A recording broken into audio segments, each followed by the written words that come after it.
Ядерного оружия на территории Крыма пока нет, но есть средства его доставки, сообщает украинская разведка. А группа российских войск, сосредоточенная в Крыму, способна применить ядерное оружие. Об этом заявил председатель Главного управления разведки Министерства обороны Украины Вадим Скибицкий.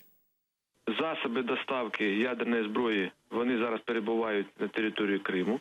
Це і на аеродромах авіація, і на військово-морській базі Севастополь, це бойові кораблі і підводні човни. Самі ядерні боєзаряди знаходяться на території Південного військового округу Російської Федерації.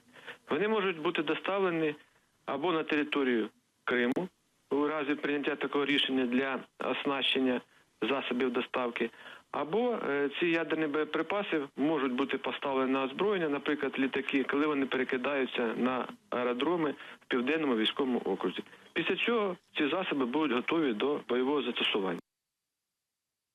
Противоположное мнение высказал российский военный обозреватель Павел Фельгенгауэр. Он допускает, что в оккупированный Крым уже завезли ядерное оружие. Есть корабли, есть носители.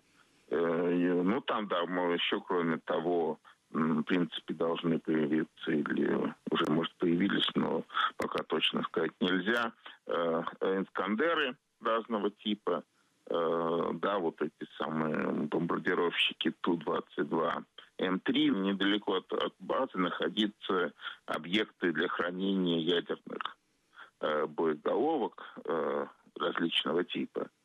Для того, чтобы их пристегнуть в случае к носителю, в случае необходимости. То есть это как бы никто, в общем, в Москве и не отрицает. Говорит, что это вот наше суверенное право.